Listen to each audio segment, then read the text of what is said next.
Aku punya segalanya. Kecantikan, kekayaan, dan suami yang tampak sempurna. Tapi, hidupku hanyalah ilusi. Fahri, suamiku, berpura-pura kaya untuk menarik wanita lain, sementara aku yang menopang segalanya. Ketika kenyataan terbongkar dan aku melihatnya berselingkuh tepat di depan mataku, aku memilih untuk melepaskan. Tapi di balik perpisahan itu, muncul sosok Rizky. Teman lama yang melihatku lebih dari sekadar perempuan yang terluka. Kini, aku harus menghadapi masa lalu yang kelam, menemukan kembali diriku, dan belajar bahwa kebahagiaan sejati bukan berasal dari cinta atau harta, melainkan dari keberanian untuk memilih jalan kita sendiri.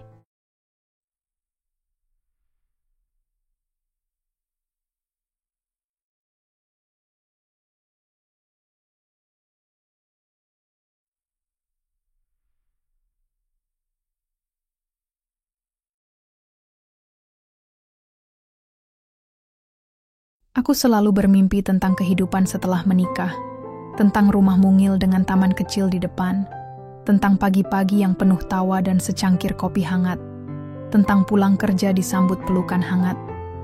Tapi kenyataan seringkali tidak seindah yang kita bayangkan. Setelah menikah dengan Reno, aku merasa hidupku akhirnya sempurna. Reno, pria yang sabar dan lembut, bekerja keras untuk membangun masa depan kami. Namun, hidup kadang memberi tikungan tak terduga. Tak lama setelah pesta kecil pernikahan kami, Reno mendapat tawaran proyek di luar kota. Bayarannya besar, cukup untuk mempercepat mimpi kami membeli rumah sendiri. "Alia, aku cuma pergi untuk 3 bulan," ucap Reno sambil menggenggam tanganku erat. "Nanti setelah proyek selesai kita langsung cari rumah ya. Kamu mau rumah warna apa?"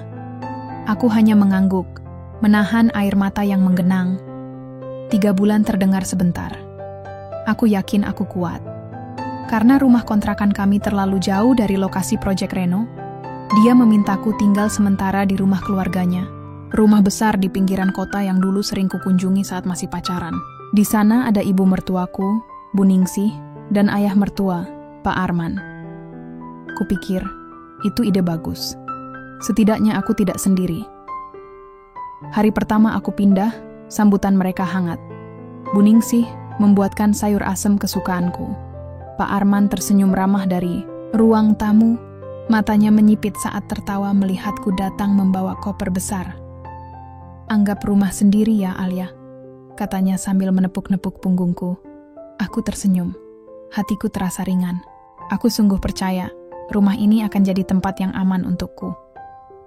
Malam itu, setelah membereskan barang-barangku di kamar tamu, aku berdiri di jendela memandang langit yang bertabur bintang. Entah kenapa, ada perasaan ganjil yang menggelitik di sudut pikiranku, seperti suara kecil yang berbisik, "Berhati-hatilah," tapi aku menepisnya. Mungkin aku hanya terlalu sensitif. Semua akan baik-baik saja, pikirku sambil menarik selimut hingga dagu dan memejamkan mata. Hari-hari berlalu perlahan. Bu Ningsih sibuk mengurus warung kecil di depan rumah, jadi sering pergi dari pagi sampai sore. Pak Arman, yang sudah pensiun dari pekerjaannya sebagai guru, lebih sering di rumah, membaca koran, membersihkan halaman, atau sekadar duduk termenung di beranda. Awalnya aku merasa nyaman. Setiap pagi aku membantu beres-beres rumah, memasak, lalu menghabiskan waktu dengan menonton TV atau membaca novel di kamar. Pak Arman kadang menemaniku ngobrol, bertanya tentang keseharian, tentang pekerjaan lamaku sebelum menikah, tentang rencana masa depan bersama Reno. Sikapnya sopan, bahkan sedikit terlalu perhatian. Suatu siang, saat aku sedang menyapu halaman, Pak Arman datang membawakanku segelas es teh. "Capek, ya? Istirahat dulu, nanti masuk angin," katanya sambil menyodorkan gelas. Aku tersenyum dan menerimanya. "Terima kasih, Pak." Aku duduk di tangga beranda, menyesap es teh dingin itu sambil menatap pepohonan yang bergoyang pelan diterpa angin. Pak Arman duduk di sampingku, tidak terlalu dekat, tapi cukup untuk membuatku menyadari kehadirannya. Kami mengobrol ringan tentang cuaca, tentang berita yang dia baca di koran pagi tadi. Waktu itu, aku tidak berpikir aneh-aneh. Hanya sedikit heran karena tatapan Pak Arman terasa terlalu lekat. Malam harinya, saat aku hendak tidur, ponselku berbunyi. Reno. Aku mengangkatnya cepat, seolah suara Reno adalah air di tengah padang pasir. Halo sayang, katanya dengan suara lelah. Kamu gimana di rumah? Semua baik-baik aja? Aku tersenyum meski dia tidak bisa melihat. Baik kok. Ayah dan ibu baik banget sama aku. Aku mendengar helaan napas lega di seberang. Kami mengobrol sebentar tentang proyek Reno yang melelahkan, tentang makanan yang kumasak hari ini, tentang betapa dia merindukanku. Aku juga rindu kamu, bisikku sebelum menutup telepon. Setelah itu aku tidur dengan hati yang hangat. Masih belum tahu bahwa dunia kecilku perlahan retak di tempat yang tak bisa kulihat. Satu malam, saat aku terbangun karena haus, aku turun ke dapur. Rumah gelap, hanya lampu temaram dari dapur yang menyala samar. Saat aku kembali ke kamar, aku melewati ruang keluarga. Dan di sana, dalam bayangan samar, aku melihat sosok Pak Arman berdiri. Menghadap ke arahku. Aku tertegun. Pak Arman tidak bergerak, hanya berdiri diam dalam kegelapan, seolah mengawasiku. Nafasku tercekat, aku cepat-cepat berbalik dan masuk ke kamar, mengunci pintu rapat-rapat. Di balik pintu, aku bersandar sambil menutup mulut, berusaha menahan suara gemetar yang menggelegak dari tenggorokanku. Aku mencoba meyakinkan diri sendiri. Mungkin ayah hanya kebetulan lewat. Tapi di lubuk hatiku yang terdalam, aku tahu. Malam itu adalah malam pertama aku merasa, rumah ini, rumah yang kupikir akan menjadi tempat yang aman, telah berubah menjadi sesuatu yang lain. Tempat di mana bayang-bayang, mengintai, bahkan di tengah terang siang hari. Aku mencoba melupakan kejadian malam itu, mencoba menenangkan hatiku dengan berbagai alasan. Mungkin Pak Arman hanya terbangun untuk minum, mungkin dia tidak sengaja berdiri di sana. Aku ingin percaya, sungguh. Tapi tubuhku menolak. Setiap kali melewati ruang keluarga, kulitku merinding tanpa alasan. Setiap kali mendengar derap langkah Pak Arman dari kejauhan, dadaku berdegup lebih cepat. Hari-hari berikutnya, aku menjadi lebih waspada tanpa sadar. Aku mulai mengunci pintu kamar meski hanya sedang membaca buku. Aku berhenti berjalan santai di dalam rumah. Semua gerakanku kini terasa hati-hati, penuh kehati-hatian yang membuatku lelah. Anehnya, justru di saat seperti itu, perhatian Pak Arman padaku semakin menjadi-jadi. Alia, udah makan belum?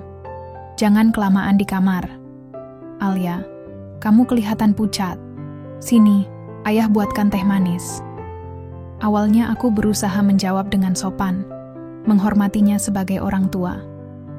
Tapi ada sesuatu dalam suaranya yang membuatku merasa bukan seperti anak, melainkan seperti sesuatu yang lain. Sesuatu yang dilihat terlalu lama, terlalu intens. Suatu sore, saat aku sedang menyapu halaman, Pak Arman tiba-tiba datang membawa jaket. Udara sore dingin, nanti kamu masuk angin, katanya sambil menyampirkan jaket itu ke pundakku. Aku terkejut, sentuhan tangannya terasa lama, lebih lama daripada yang perlu. Terima kasih, Pak. Kataku cepat sambil menahan dorongan untuk melepaskan jaket itu dan berlari masuk ke rumah. Dia hanya tersenyum kecil, matanya menelusuri wajahku, seolah mengukir tiap lekuknya ke dalam ingatan. Ada sesuatu dalam tatapan itu, sesuatu yang membuat tengkuku merinding. Malamnya aku menceritakan sedikit kegelisahanku pada Reno lewat telepon. Biasa aja ya? Tanyaku sambil berusaha terdengar santai.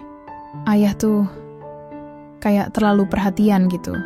Aku kadang ngerasa sungkan. Reno tertawa kecil di seberang sana. Itu tandanya ayah sayang sama kamu, sayang. Udah biasa. Dia tuh orangnya emang kayak gitu ke semua orang. Aku terdiam, merasa bodoh. Mungkin benar. Mungkin ini semua hanya pikiranku yang kelewatan. Aku menghela napas, mencoba menghapus rasa tidak nyaman yang semakin lama semakin membebani dadaku. Hari-hari berikutnya, perhatian Pak Arman semakin sulit kuabaikan. Pagi-pagi, sebelum aku sempat keluar kamar, ada ketukan pelan di pintu. Alia, ayah buatkan sarapan. Keluar ya. Aku membuka pintu sedikit, hanya untuk menemukan Pak Arman berdiri terlalu dekat. Senyumnya ramah, tapi matanya menatapku dengan sesuatu yang membuatku ingin mundur beberapa langkah. Aku mengambil piring dari tangannya cepat-cepat. Makasih, Pak. Aku makan di kamar aja, ya. Wajahnya sedikit berubah. Sekilas saja, seperti ada kekecewaan melintas di matanya. Tapi kemudian dia tertawa kecil. Iya, istirahat aja. Aku mengangguk, menutup pintu perlahan, memastikan kuncinya berputar. Sempurna. Di balik pintu, aku bersandar. Bukan lagi karena lelah, tapi karena rasa takut yang belum berani kuakui bahkan kepada diriku sendiri. Malam itu, sebelum tidur, aku berdiri lama di depan cermin kecil di kamarku. Wajahku terlihat pucat. Mata gelapku seperti memantulkan ketakutan yang kusembunyikan dengan buruk. Aku mengusap wajah dengan tangan dingin. Aku harus kuat, pikirku. Ini hanya sementara. 3 bulan. Hanya 3 bulan. Lalu semuanya akan berakhir. Tapi entah kenapa, untuk pertama kalinya sejak tinggal di rumah ini, aku mulai menghitung hari. Bukan karena rindu, tapi karena ingin pergi. Pergi sejauh mungkin dari rumah yang perlahan tidak lagi terasa seperti rumah. Matahari siang itu terasa lebih panas dari biasanya. Aku berdiri di dapur, menyeka peluh di dahi, sambil mencoba fokus pada potongan wortel di atas talenan. Sayur sop sederhana untuk makan siang. Sesuatu yang bisa membuatku merasa berguna, membuat hari-hariku tetap terasa normal. Dari sudut mataku, aku bisa melihat Pak Arman duduk di ruang makan, pura-pura membaca koran. Tapi aku tahu, sejak aku masuk dapur, tatapannya tak pernah benar-benar beralih dariku. Aku merasakan tatapannya seperti panas yang membakar kulitku, bahkan sebelum aku berani menoleh.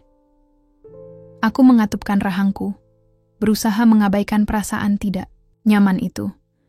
Pisau di tanganku bergerak lebih cepat, seolah aku bisa mengiris rasa takut yang perlahan merayap naik dari dalam dada. Masak apa, Alia? Suara Pak Arman terdengar dari belakangku. Aku menahan napas sejenak sebelum menjawab. Sayur? Sop, Pak. Harum sekali, katanya. Suaranya serak, terlalu rendah untuk ukuran percakapan biasa. Aku ingin berbalik, ingin menatapnya dengan berani dan berkata, tolong, jangan lihat aku seperti itu. Tapi tubuhku membeku. Aku hanya berdiri di sana, tangan bergetar sedikit saat mengaduk sayur. Saat aku akhirnya menoleh, aku menangkapnya sekilas tatapan itu. Tatapan yang tidak seharusnya ada di wajah seorang ayah mertua. Tatapan seorang pria yang menginginkan sesuatu yang bukan miliknya. Cepat sekali dia menundukkan pandangan, berpura-pura kembali membaca koran. Tapi aku sudah melihat cukup. Dan untuk pertama kalinya, aku sadar, ini nyata. Ini bukan hanya perasaanku. Sore itu, aku mengunci diri di kamar lebih awal. Ponselku kugenggam erat-erat, berharap Reno menelepon. Tapi tidak ada dering. Hanya hening yang makin menekan dadaku. Aku berbaring di kasur, mata menatap langit-langit, pikiran berputar-putar seperti pusaran air yang menyeretku makin dalam. Apa yang harus aku lakukan? Kalau aku bilang ke Reno, apa dia akan percaya? Atau justru dia akan marah padaku? Air mataku mengalir tanpa kusadari, bukan karena lemah, tapi karena rasanya dunia ini tiba-tiba mengecil, seolah tidak ada lagi tempat untukku berlari. Keesokan paginya, aku mencoba bertindak seolah semuanya baik-baik saja. Aku bangun lebih awal, mandi cepat, lalu berpura-pura sibuk membereskan kamar. Ketika aku keluar, aku mendengar suara langkah kaki Pak Arman dari arah ruang tamu. Refleks. Aku mundur selangkah, berdiri di ambang pintu kamar. Dia berdiri di sana, dengan senyum kecil yang membuat perutku mual. Pagi, Alia. Mau sarapan bareng? Ayah? Suaranya biasa saja, normal. Seperti tidak ada apa-apa yang terjadi. Aku menggeleng pelan. Maaf, Pak, aku nggak lapar. Dia mengangguk, tapi matanya berbicara lain. Matanya mengatakan, aku tahu kamu takut. Aku tahu kamu tidak akan berani bicara. Aku punya kuasa di sini.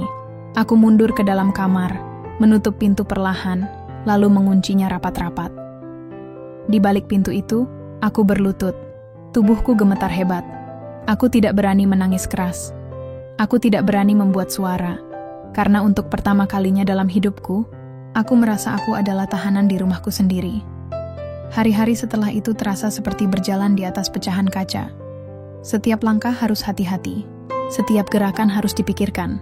Setiap kata harus ditimbang. Pak Arman semakin sering kebetulan berada di tempat yang sama denganku.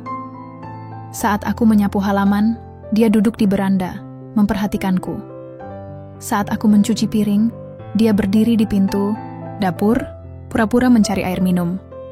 Setiap tatapan itu, tatapan yang terlalu lama, terlalu membekukan, menusukku seperti duri tak kasat mata. Aku mulai menghindari ruang-ruang terbuka. Lebih banyak berdiam di kamar dengan pintu terkunci. Tapi bahkan di sana, aku tidak merasa benar-benar aman. Karena kadang, aku mendengar langkah kakinya berhenti di depan pintuku. Diam di sana. Hening. Mengintai. Dan aku hanya bisa duduk di balik pintu, memeluk lututku, berdoa dalam diam agar dia pergi. Suatu sore, aku memberanikan diri menelepon sahabatku, Nisa. Aku tidak menceritakan semuanya. Belum. Aku hanya berkata, aku merasa takut di rumah ini. Aku merasa dikurung. Nisa diam sejenak di ujung telepon, lalu berkata pelan, "Kalau kamu butuh tempat, kapan aja, rumahku selalu terbuka." Ya, aku menahan air mata. Hanya itu. Hanya satu kalimat sederhana itu yang membuatku merasa ada secercah harapan. Bahwa aku tidak sendirian sepenuhnya. Aku tidak tahu bagaimana dan kapan aku bisa keluar. Tapi aku tahu satu hal, aku harus pergi. Sebelum semuanya terlambat. Hari-hari berikutnya berlalu seperti bayangan yang berat dan pekat. Aku bangun, makan, bersembunyi, tidur. Siklus itu berulang tanpa akhir, dan perlahan-lahan mengikis siapa diriku. Sebenarnya, Pak Arman masih di sana. Selalu ada di sudut penglihatanku.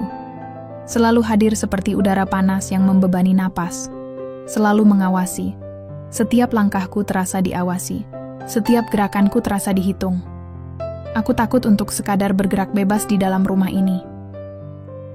Kadang-kadang, saat aku mencuci pakaian di belakang, aku merasa sepasang mata memperhatikanku dari jendela. Kadang saat aku keluar kamar untuk ke dapur, aku mendengar derap langkah pelan di belakangku. Aku mencoba berpegang pada logika. Mungkin hanya kebetulan. Mungkin hanya perasaanku yang berlebihan. Tapi semakin aku mencoba mengabaikan, semakin jelas semuanya menjadi. Ini nyata. Aku tidak berhalusinasi. Aku sedang dijebak dalam perangkap yang perlahan menutup rapat. Hari itu, saat Bu Ningsi sedang sibuk di warung, dan aku sendirian di rumah bersama Pak Arman, aku memutuskan untuk tetap di kamar sepanjang hari. Aku menghabiskan waktu dengan membaca buku-buku lama di ponselku, mencoba mengalihkan pikiran. Tapi, ketukan kecil di pintu membuatku melompat ketakutan. Ya, suaraku bergetar. "Ini ayah, Alia. Mau ngobrol sebentar?" Suara itu, pelan, tapi memaksa. Aku menahan napas. "Maaf, Pak. Aku lagi sakit kepala." "Mau istirahat?" Jawabku cepat, berusaha terdengar setenang mungkin.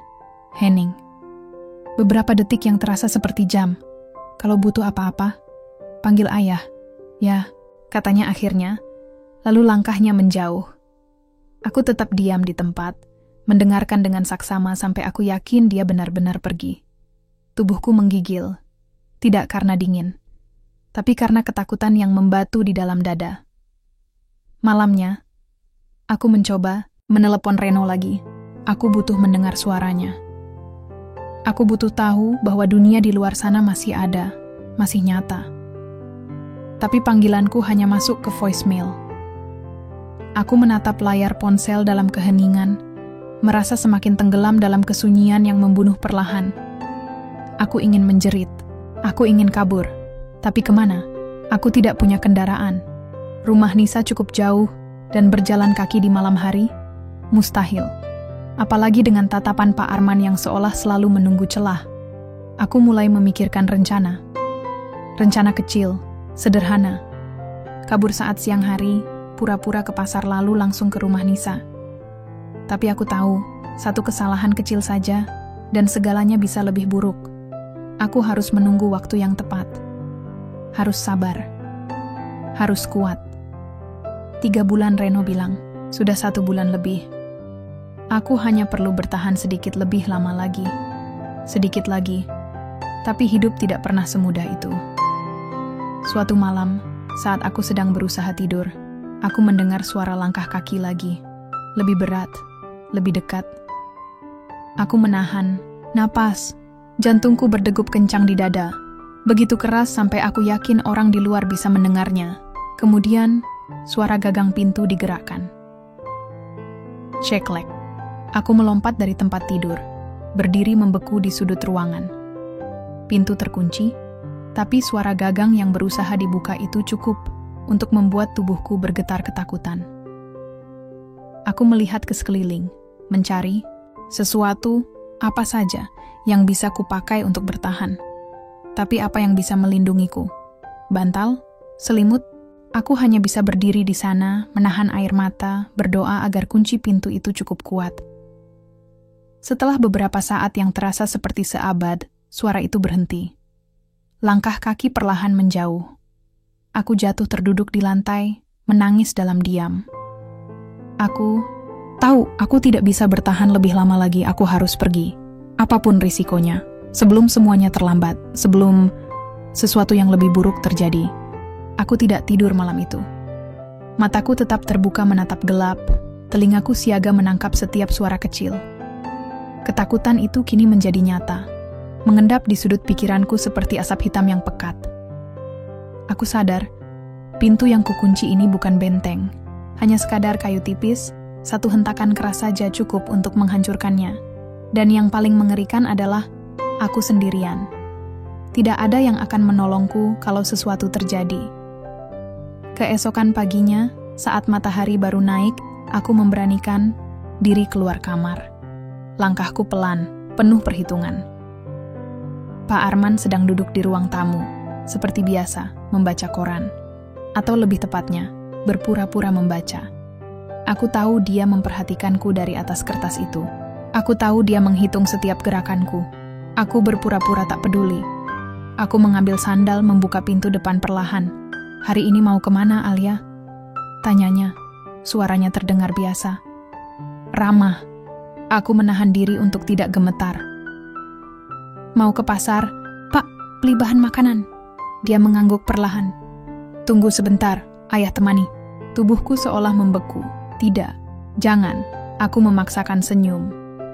Tidak usah, Pak. Aku bisa sendiri. Lagian pasar dekat kok. Pak Arman menatapku lama. Terlalu lama. Sejenak, aku merasa dia bisa membaca pikiranku. Seolah dia tahu bahwa niatku bukan sekadar ke pasar. Akhirnya dia meletakkan koran dan berdiri. Kalau gitu, cepat balik. Jangan keluyuran, katanya, dengan suara setengah perintah.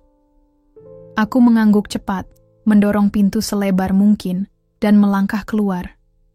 Di luar, udara pagi terasa seperti kebebasan yang hampir bisa kusentuh. Aku mempercepat langkah, berjalan menuju jalan raya, berusaha menahan diri untuk tidak berlari. Aku belum sampai 20 meter saat ku dengar suara dari belakang. Alia, suara itu berat, tegas. Aku menoleh perlahan dan di sana dia. Pak Arman berdiri di beranda, matanya tajam menatapku. Aku merasakan darahku berdesir cepat. Keringat dingin membasahi punggungku. Sini sebentar, serunya. Aku memaku di tempat. Dalam sepersekian detik aku berpikir, lari sekarang atau turuti? Kalau aku lari, dia akan mengejar. Kalau aku turuti, aku masih bisa mencari kesempatan lain. Dengan berat hati, aku berbalik dan berjalan kembali ke arah rumah. Pak Arman menatapku dengan senyum yang tidak sampai ke matanya. Kamu lupa bawa dompet, katanya sambil menyodorkan dompet kecilku. Aku mengambilnya dengan tangan gemetar. Terima kasih, Pak, kataku pelan. Tatapan matanya menelusuri wajahku. Mau ayah antar aja sekalian? Aku menggeleng cepat. Nggak usah, Pak. Aku mau sekalian beli jajanan buat ibu. Dia mengangguk lagi. Tapi aku bisa melihat kecurigaan di matanya. Aku berbalik, melangkah menjauh secepat mungkin tanpa berlari. Langkahku berat, kakiku seperti membawa beban bertonton. Di dalam hatiku, aku tahu, pintu kebebasanku mulai retak. Tapi retakannya belum cukup lebar untuk aku lolos. Aku butuh rencana yang lebih matang, lebih hati-hati, lebih nekat. Sepanjang perjalanan, aku terus menoleh ke belakang, takut kalau dia mengikutiku. Tapi tidak ada. Aku sampai di pasar dengan "Selamat. Kupura-pura belanja seperti biasa, memilih sayuran, membeli beberapa bahan yang tak benar-benar kubutuhkan. Sambil berpura-pura sibuk, aku mengirim pesan cepat ke Nisa. "Nis, aku butuh bantuan. Aku harus keluar dari sini. Segera." Pesan itu terkirim. Aku menunggu beberapa detik, degup jantungku memukul-mukul di dalam dada. Nisa membalas, "Oke, malam ini aku jemput kamu. Siapkan semuanya." Aku hampir menangis di tengah pasar. Malam ini aku akan bebas. Saat kembali ke rumah, aku berusaha bersikap biasa. Menyiapkan makan siang, berbicara seperlunya. Pak Arman menatapku sepanjang hari, seolah mencium sesuatu yang tidak beres. Tapi aku berpura-pura tidak tahu. Saat malam tiba, aku pura-pura tidur lebih awal. Kemas barang secukupnya. Satu tas kecil berisi pakaian, ponsel, dompet. Aku duduk di pinggir tempat tidur, menunggu Nisa. Setiap detik terasa seperti satu abad. Setiap suara langkah di luar pintu membuatku hampir menjerit ketakutan. Aku menggenggam tas kecilku erat-erat, siap berlari kapan saja. Aku tahu ini berbahaya. Aku tahu aku mempertaruhkan segalanya. Tapi aku tidak punya pilihan. Ini hidupku. Ini kebebasanku. Aku harus bertaruh. Jam di ponselku menunjukkan pukul 22.30. Aku duduk membeku di sudut kamar. Tas kecil siap di tangan. Mataku terus mengawasi layar ponsel, menunggu pesan dari Nisa. Suara detik jam terdengar sangat keras di telingaku. Setiap detik terasa memperlambat waktu, memperpanjang siksaan ini. Tiba-tiba, layar ponselku berkedip. Pesan masuk. "Aku sudah di depan gang. Siap kapan aja." Aku menahan napas. Ini saatnya. Aku berdiri pelan, mengenakan jaket tipis, meraih tas. Langkahku hampir tidak terdengar saat membuka kunci pintu kamar. Aku mengintip ke lorong. Sepi. Lampu ruang tamu sudah dimatikan. Pak Arman dan Bu Ningsi mungkin sudah tidur. Aku berjalan pelan, menahan napas, menahan ketakutan. Setiap papan lantai yang berderit di bawah kakiku terasa seperti dentuman bom. Aku sampai di pintu depan. Pelan-pelan, kuputar kunci. Pintu itu berderit. Ringan, aku meringis berharap tidak ada yang mendengarnya. Aku mendorong pintu sedikit. Udara malam langsung menyambutku. Tinggal satu langkah lagi. Satu langkah menuju kebebasan. "Pergi kemana, Alia?" Suaranya, dalam, berat, menghantamku dari kegelapan ruang tamu. Aku membeku di tempat. Seluruh tubuhku bergetar hebat, Pak Arman. Berdiri di sana, setengah tersembunyi dalam bayangan. Mata tajamnya menatapku dengan sesuatu yang jauh lebih gelap daripada kemarahan. Aku mencoba membuka mulut, mencoba mencari alasan. Tapi lidahku kaku. Dia melangkah mendekat perlahan, seperti pemangsa mendekati mangsanya. "Apa kamu pikir aku tidak tahu rencanamu?" Suaranya nyaris berbisik, tapi penuh ancaman. Aku mundur satu langkah, dua langkah, tasku hampir terjatuh dari tangan. Pak Arman tersenyum kecil, senyum dingin yang membuat darahku membeku. "Kamu pikir bisa kabur begitu saja dari sini?" Tanganku mencari-cari gagang pintu, berharap bisa membukanya cepat-cepat. Dia melihat gerakanku, dan dalam sekejap dia maju cepat, menangkap lenganku. Aku menjerit. Jeritan kecil, putus asa. Dia menarikku masuk ke dalam rumah, membanting pintu dengan keras. Tasku terlepas dan jatuh ke lantai. Aku meronta, menendang, berusaha melepaskan diri. Tapi cengkeramannya terlalu kuat. "Kamu milikku sekarang, Alia," bisiknya. Di telingaku, suaranya membuatku ingin muntah. Air mata membanjiri mataku. Aku berteriak, berdoa, berharap Nisa mendengar, siapapun mendengar. Pak Arman menyeretku ke dalam rumah, sementara aku terus memberontak. Dalam satu gerakan putus asa, aku menggigit tangannya sekuat tenaga. Dia mengumpat, melepaskanku sejenak. Aku mengambil kesempatan itu untuk berlari ke arah pintu belakang. Langkahku kacau, panik. Aku menabrak kursi, hampir jatuh. Di belakangku, aku mendengar langkah kakinya mengejarku. Aku mencapai pintu dapur, menarik gagangnya. Terkunci. Aku mencari-cari kunci di rak, di meja, dimanapun. Panik. Pak Arman sudah hampir mendekat. Dalam kekacauan itu, aku menemukan alat, penggorengan besar. Tanpa berpikir, aku mengangkatnya dan mengayunkannya ke arah Pak Arman. Perang. Bunyi logam menghantam kulit. Dia terhuyung, mengumpat marah. Aku tak menunggu. Aku berlari lagi, menuju pintu. Depan kunci, di mana kuncinya? Aku mencari-cari, membalikan meja kecil, mencari di sela-sela. Akhirnya aku menemukannya. Kunci pintu. Tapi saat aku memasukkan kunci ke lubang, tangannya sudah mencengkeram pundakku dari belakang. Aku menjerit lagi, mencoba menarik diri. Tiba-tiba, suara keras terdengar dari luar. Klakson mobil. Nisa. Aku berteriak sekuat tenaga. Tolong! Pak Arman menutup mulutku dengan tangannya, menarikku mundur. Tapi suara klakson itu terus berbunyi, keras dan berkali-kali, membangunkan orang sekitar. Aku mendengar suara-suara dari rumah tetangga. Suara, langkah, pintu dibuka. Pak Arman melepaskanku sejenak, bingung. Aku mengambil kesempatan itu. Kudorong pintu dengan sekuat tenaga. Pintu terbuka. Aku berlari keluar, menabrak pagar kecil, jatuh, lalu bangkit lagi. Di ujung gang, aku melihat mobil Nisa dengan lampu hazard menyala. Dia berdiri di samping mobil, wajahnya pucat ketakutan. "Alia, sini!" teriaknya. Aku berlari sekuat tenaga, tanpa peduli kakiku berdarah, tanpa peduli tubuhku gemetar hebat. Aku hampir sampai, hampir. Pak Arman mengejar di belakang, napasnya berat dan marah. Tapi aku lebih cepat, karena aku punya sesuatu yang dia tidak punya, keputusasaan untuk hidup. Aku mencapai mobil, dan Nisa menarikku masuk ke dalam. "Gas, Nis, gas!" teriakku. Tanpa ragu, Nisa menutup pintu dan menekan pedal gas. Mobil melaju, meninggalkan rumah itu, meninggalkan neraka itu di belakang. Aku terisak di dalam mobil, seluruh tubuhku gemetar hebat.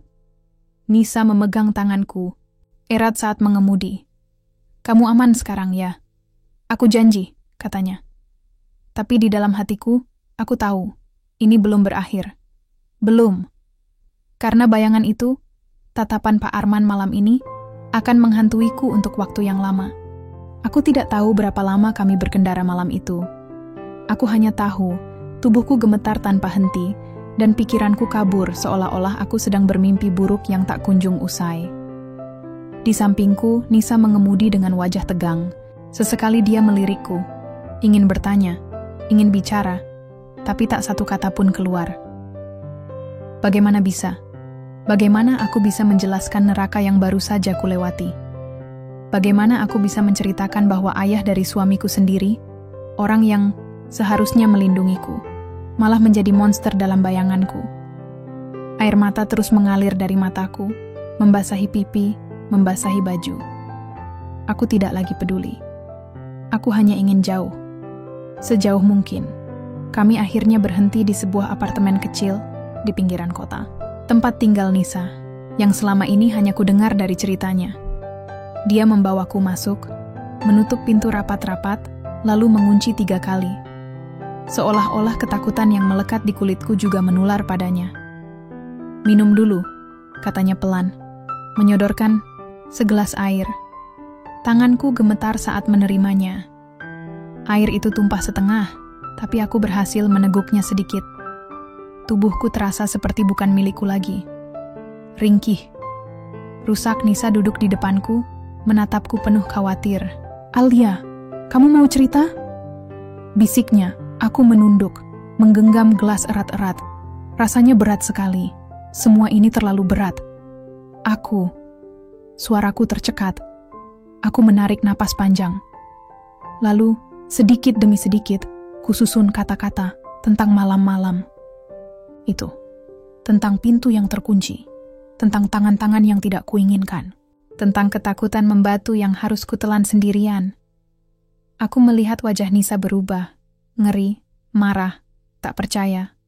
Tapi dia tidak menyela. Dia hanya mendengarkan, dengan air mata menggenang di matanya. Saat aku selesai, aku merasa kosong.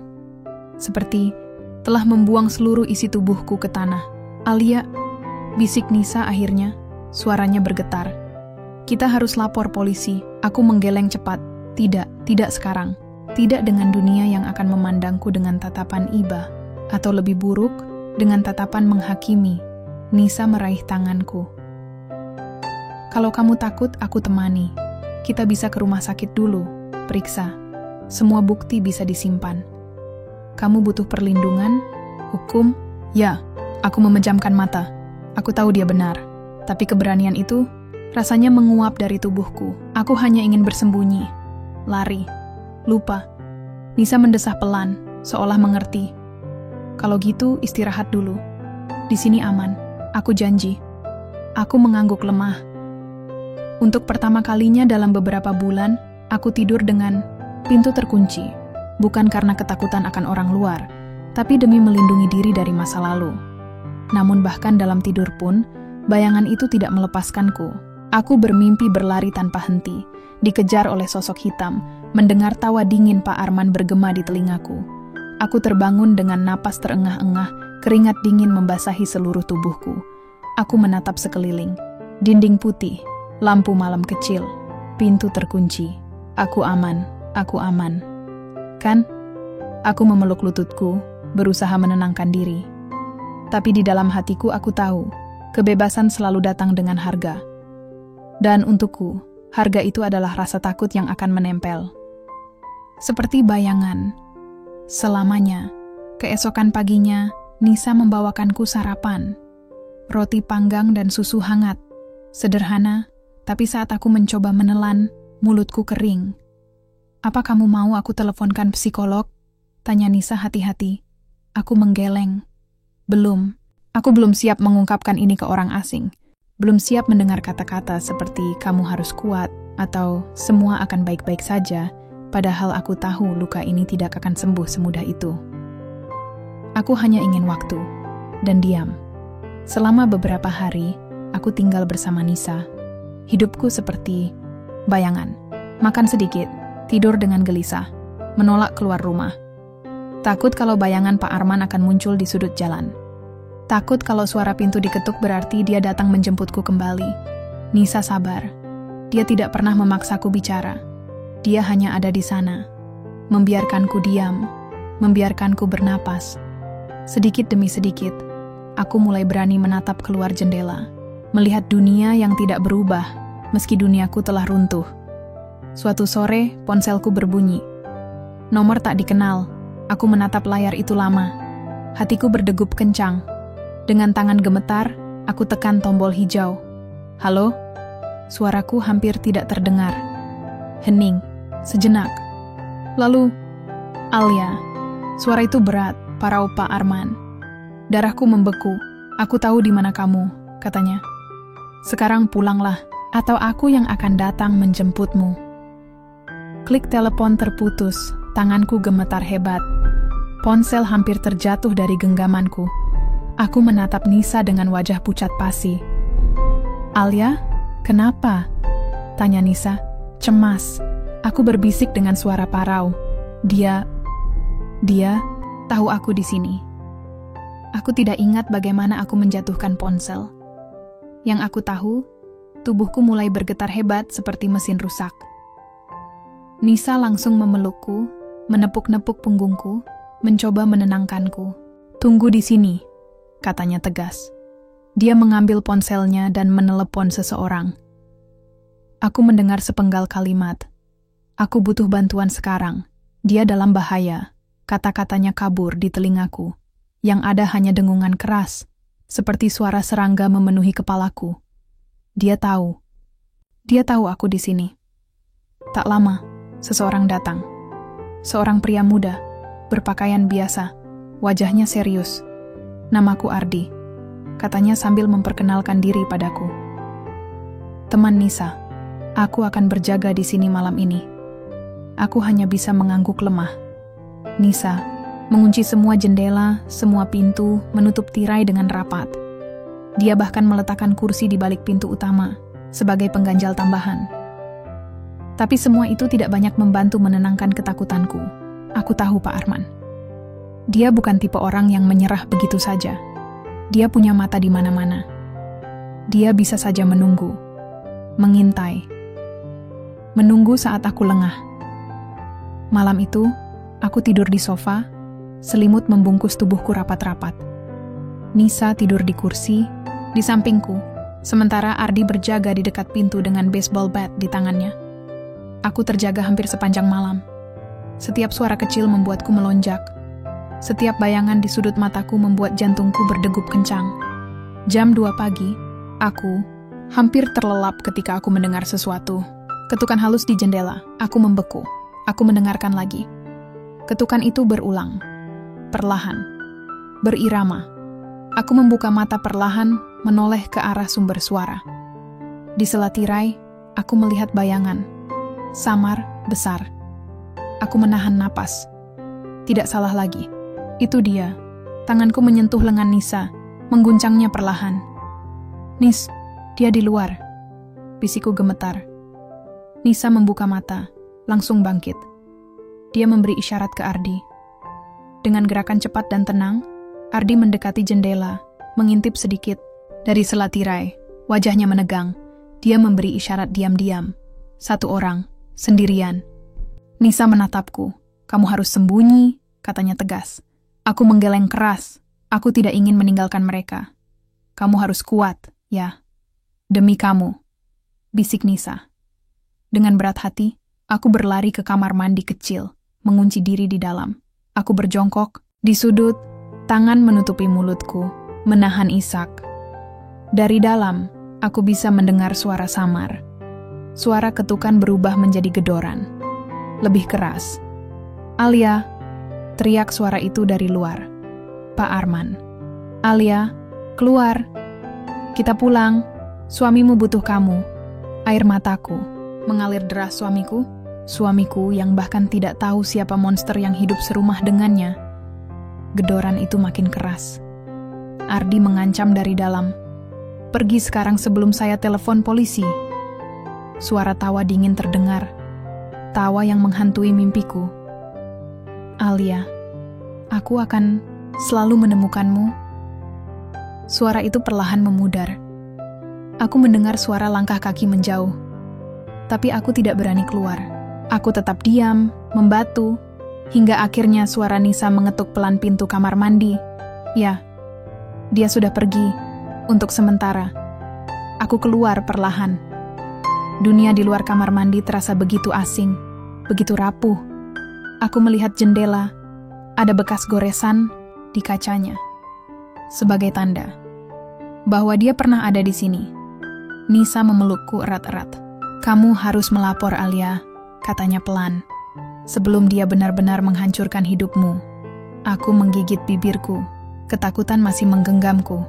Tapi untuk pertama kalinya, di tengah semua ketakutan itu, aku merasakan sesuatu yang lain. Amarah. Amarah, karena selama ini aku hanya diam. Amarah karena hidupku dikendalikan ketakutan. Dan mungkin, hanya mungkin, aku sudah cukup menderita. Aku mengangkat wajahku, menatap Nisa. "Ayo Nis," kataku. Suaraku masih gemetar, tapi mataku bersinar marah. "Ayo kita lapor polisi." Keputusan itu bukanlah keputusan yang mudah. Melapor ke polisi bukan hanya tentang mencari keadilan. Ini tentang menghadapi kenyataan yang mengerikan. Bahwa orang yang seharusnya melindungiku, ayah mertua yang telah mengkhianati segala kepercayaanku, bisa melakukan hal semengerikan itu padaku. Aku tahu bahwa langkah ini akan mengubah hidupku selamanya. Bukan hanya aku yang akan dihancurkan, tapi juga keluargaku, suamiku. Namun, jika aku diam saja, jika aku terus lari, aku hanya memberi kemenangan kepada ketakutanku. Aku tidak bisa hidup dengan bayang-bayang itu selamanya. Pagi itu, aku dan Nisa pergi ke kantor polisi. Aku berusaha menenangkan diri, tetapi rasa takut menguasai tubuhku. Meninggalkan rumah, melangkah ke dunia yang tidak pernah kuinginkan. Aku tahu Pak Arman bisa saja sedang mengawasi. Jangan takut, Alia. Kamu sudah berani datang sejauh ini, kata Nisa dengan suara penuh keyakinan. Tapi di balik itu, aku tahu dia juga takut. Takut jika Pak Arman tidak akan berhenti sampai dia mendapatkan apa yang dia inginkan. Setelah melalui prosedur panjang di kantor polisi, akhirnya aku duduk di ruang pemeriksaan. Polisi meminta keterangan, bertanya-tanya tentang kejadian-kejadian yang aku alami selama ini. Mereka mencatat setiap kata yang kuucapkan, menulis dengan cermat. Tapi setiap kali aku mengingat wajah Pak Arman, tubuhku bergetar. Alia, kata polisi yang menanyakan rincian kejadian. Apakah kamu yakin ingin melanjutkan laporan ini? Ini bukan perkara yang mudah. Dia adalah orang yang dekat denganmu. Ini bisa menyakitkan. Aku menatap polisi itu dengan mata yang sudah berkaca-kaca. Aku harus melakukannya, jawabku, suara berat. Aku sudah cukup menderita. Aku tidak akan diam lagi. Di luar kantor polisi, suasana terasa sangat berbeda. Udara seperti membekukan tulangku. Jalanan terasa lebih jauh dari sebelumnya. Mungkin ini karena aku tahu. Mulai hari ini, hidupku akan berubah. Aku melihat Nisa berjalan di sampingku. Langkahnya penuh tekad, tapi wajahnya penuh kekhawatiran. Nisa, bagaimana kalau dia datang lagi? Tanyaku pelan, suaraku hampir tidak terdengar. Nisa menggenggam tanganku erat. Kita hadapi bersama ya, kamu tidak sendirian. Aku mengangguk, meski hatiku terus meronta. Rasa takut yang terus menghantui, merayap ke dalam setiap bagian diriku. Malam itu, aku tidur lebih gelisah dari sebelumnya. Ketakutan tidak pernah benar-benar pergi. Aku terbangun beberapa kali, mendengar suara langkah kaki di luar. Apakah itu dia? Apakah dia akan datang malam ini? Aku memeriksa ponsel, memastikan apakah ada pesan atau panggilan tak terjawab dari Pak Arman. Namun tidak ada. Aku berusaha tidur, berusaha untuk menenangkan pikiranku. Tapi pikiran tentang Pak Arman terus mengganggu, bayangannya muncul setiap kali aku menutup mata. Keesokan harinya, datanglah kabar yang aku takutkan. Pak Arman ditangkap oleh polisi, namun dia tidak menyerah begitu saja. Dia memanfaatkan setiap celah yang ada, memutarbalikkan fakta, bahkan berusaha mencari pembelaan dari orang-orang yang menganggapnya tidak bersalah. Dia berusaha meyakinkan orang-orang sekitar bahwa aku hanya berhalusinasi, bahwa aku mengada-ada. Namun semua itu tidak menghentikan jalannya penyelidikan. Aku tidak bisa mundur sekarang. Aku tahu jalan yang akan kujalani akan penuh dengan rintangan. Namun setiap kali aku merasa rapuh, aku teringat akan wajah Nisa, wajah teman-temanku yang tetap setia mendukungku. Aku teringat pada kata-kata Nisa, yang terus mengingatkanku untuk kuat dan tidak menyerah. Hari demi hari berlalu, dan aku mulai melihat perubahan. Pak Arman semakin terpojok. Penyelidikan terus berjalan, dan bukti-bukti yang ada mulai menumpuk. Namun, tak ada yang bisa mempersiapkanku untuk apa yang terjadi selanjutnya. Satu malam, ketika aku sedang duduk di ruang tamu Nisa, kami mendengar ketukan di pintu. Ardi, yang sedang berjaga, membuka pintu dengan waspada. Seorang pria berpakaian resmi berdiri di sana, menunjukkan kartu identitasnya. Alia, aku perlu bicara denganmu, katanya. Suaranya datar, tapi tegas. Aku menatapnya bingung. Ada apa? Tanyaku, jantungku berdebar kencang. Dia masuk dan duduk di hadapanku. Kami baru saja menerima informasi dari sumber terpercaya. Pak Arman, dia tahu tentang laporan ini. Dia mengancam akan datang ke sini malam ini. Aku membeku. Setiap kata yang keluar dari mulut pria itu terasa seperti hukuman mati. Dia tahu kamu di sini. Kami akan memberikan perlindungan, tetapi kamu harus segera pergi ke tempat yang lebih aman. Aku menatap Nisa. Dia menggenggam tanganku. "Alia," katanya, "kita harus pergi. Sekarang." Dan aku tahu, aku tidak bisa lagi melawan. Karena ini lebih dari sekadar melawan rasa takut. Ini adalah perjuangan untuk hidupku. Aku tidak tahu kemana kami akan pergi. Yang aku tahu, ini adalah langkah terakhir untuk menghentikan mimpi buruk yang terus menghantuiku. Untuk memulai hidup baru yang bebas dari bayang-bayangnya. Aku tidak tahu lagi bagaimana caranya mengatur napasku. Setiap kali aku mencoba untuk berpikir jernih, bayangan Pak Arman muncul kembali, mengejarku, menunggui setiap sudut hidupku dengan senyum tipisnya yang penuh kebencian. Namun, di balik ketakutan itu, ada juga rasa marah yang semakin membara. Setiap inci tubuhku penuh dengan luka yang terpendam, dan akhirnya, aku mulai merasa bahwa aku tidak bisa lagi hidup dalam bayang-bayangnya. Malam itu, kami meninggalkan rumah Nisa. Ardi sudah menyiapkan mobil, dan kami segera pergi ke tempat yang aman, yang tidak bisa ditemukan oleh Pak Arman. Di sepanjang perjalanan, aku merasa ada sesuatu yang bergeser dalam diriku. Dulu, aku merasa tak berdaya, seperti boneka yang hanya mengikuti alur hidup yang sudah ditentukan. Namun malam itu, ada kekuatan yang mulai tumbuh dalam diriku. Aku tidak lagi merasa seperti korban. Aku merasa seperti seorang pejuang yang siap untuk mengambil kembali hidupku. Kami sampai di sebuah rumah aman yang disiapkan oleh teman-teman Nisa. Ini adalah rumah yang tersembunyi, jauh dari pusat kota, dengan pagar tinggi dan beberapa lapisan pengamanan. Di sini, aku bisa merasa sedikit lebih tenang, meskipun bayangan Pak Arman masih terus menghantui pikiranku. Nisa dan Ardi tinggal bersamaku selama beberapa hari, memastikan aku merasa aman. Namun aku tahu, ini hanya sementara. Aku tidak bisa bersembunyi selamanya. Hari-hari berlalu, dan aku merasa semakin terkurung dalam rasa takut yang tidak pernah pergi. Pak Arman tidak berhenti mengancam, bahkan meskipun dia sedang diselidiki. Aku tahu dia adalah tipe orang yang tidak akan menyerah, tidak akan berhenti sampai dia mendapatkan apa yang dia inginkan. Namun di dalam diriku, ada suara kecil yang terus memberiku keberanian. Cukup, aku tidak bisa terus lari. Suatu sore, saat aku sedang duduk sendirian di ruang tamu, ponselku berbunyi. Aku menatap layar dengan hati-hati. Nomor yang tidak dikenal. Aku mengangkatnya dengan rasa was-was. "Halo?" Suara itu terdengar berat, penuh kebencian. "Alia, kamu tidak akan pernah bisa lari dari apa yang telah terjadi. Aku tahu di mana kamu." Jantungku hampir melompat keluar dari dada. Aku bisa merasakan suara itu semakin mendekat, seperti sebuah ancaman yang tak terelakkan. Tapi aku sudah melaporkan semuanya. Aku hampir berteriak, berusaha menahan air mata yang hampir tumpah.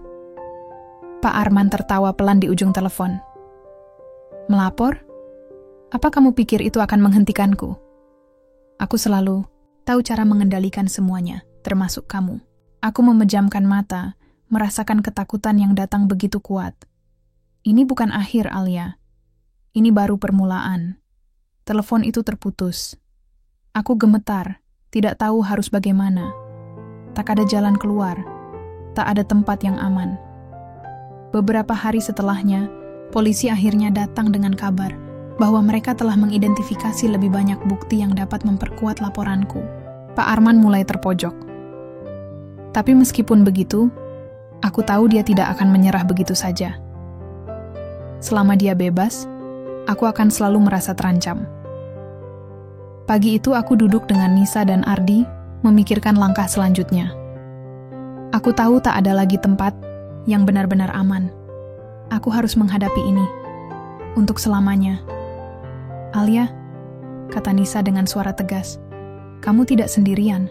Apapun yang terjadi, kita akan melewati ini bersama." Aku menatapnya, merasa sedikit tenang. Ada kehangatan dalam hatiku, meskipun dunia di luar masih begitu gelap dan menakutkan. Aku mengambil napas dalam-dalam. "Jadi ini saatnya," kataku pelan. "Aku tidak akan lagi bersembunyi." Beberapa minggu kemudian, peradilan mulai berjalan. Pak Arman ditahan untuk sementara waktu, menunggu proses hukum selanjutnya. Namun selama proses itu, aku tetap hidup dalam ketidakpastian. Aku harus tetap kuat, meski aku tahu semua ini belum berakhir. Pak Arman masih berusaha mencari jalan keluar, mencari cara untuk membalikkan semua tuduhan terhadapnya. Namun aku tidak bisa mundur. Aku harus tetap berjalan. Aku harus tetap bertahan. Aku tidak tahu bagaimana akhirnya, apakah hukum akan berpihak padaku atau tidak, tetapi aku tahu satu hal. Aku akhirnya mendapatkan kebebasan yang selama ini kuinginkan. Di akhir cerita ini, aku berdiri di depan cermin, menatap diriku sendiri. Aku tidak lagi mengenali sosok yang dulu takut, yang selalu hidup dalam bayang-bayang ketakutan. Sekarang aku tahu siapa aku sebenarnya. Seorang wanita yang telah bertahan, seorang pejuang yang akan terus berjuang untuk hidupnya